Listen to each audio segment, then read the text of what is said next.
this issue of drug and substance abuse. I sat down with President William Ruto, my boss, and we agreed that there was a problem, and a big problem. And the president asked me to lead the war against drug and substance abuse.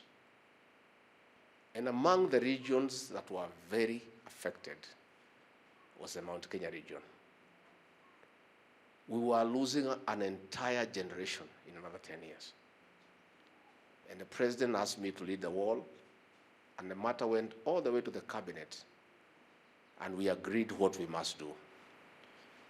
And I put together a multi-agency team under my leadership, and we have made substantial progress.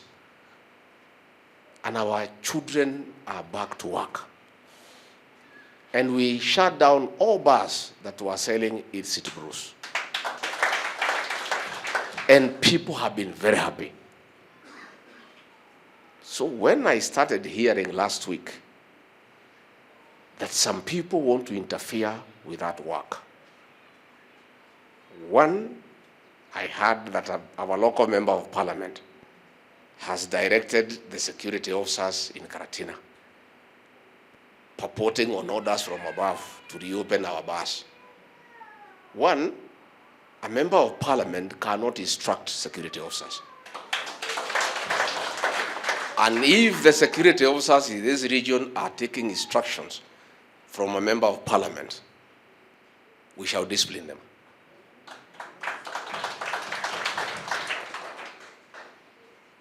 But to my shock, I came last night. This morning, as I was walking around in the village, I came face to face with what I knew a year ago.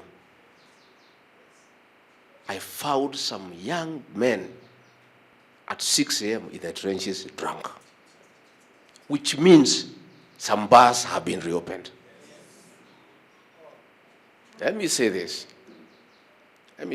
One,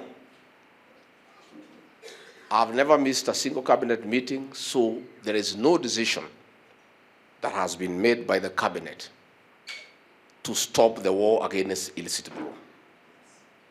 Number two, the last meeting I chaired 10 days ago, we are on course.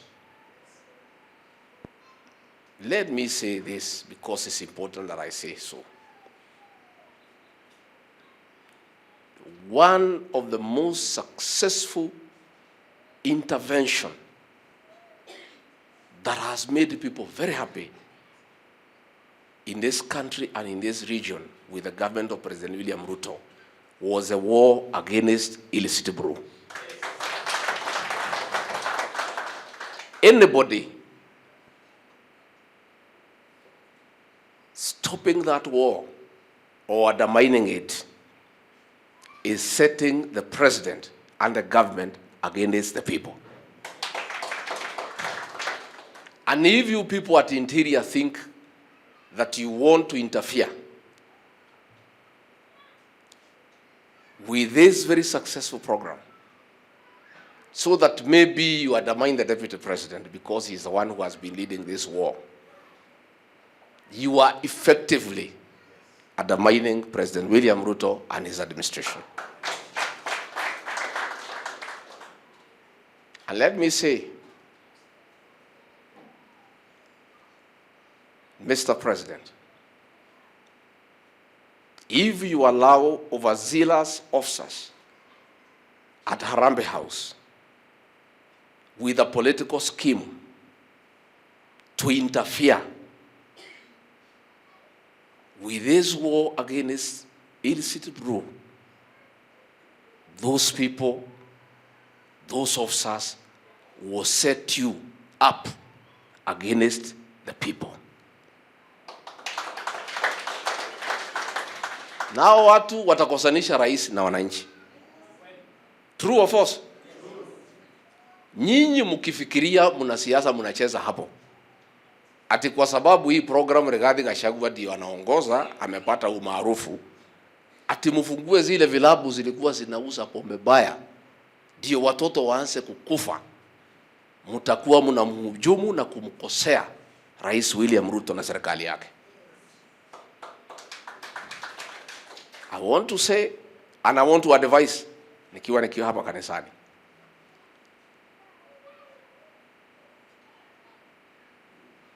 The popularity or otherwise of our administration will depend on the interference or non-interference with the war against illicit brews. These people, the women, our children, parents have been very happy with the government kwa sababu watoto wetu walikuwa wanapotea. Nyinyi mkikaa hapo mtumie wabunge ambayo wamepotea njia, ate mfugue vilabu zile zilikuwa zinauza pombe baya ya kuua watoto. Watoto waanze kulala kwa mitaro, watoto waanze kukufa kwa pombe. Mutakuwa mumemkosea rais.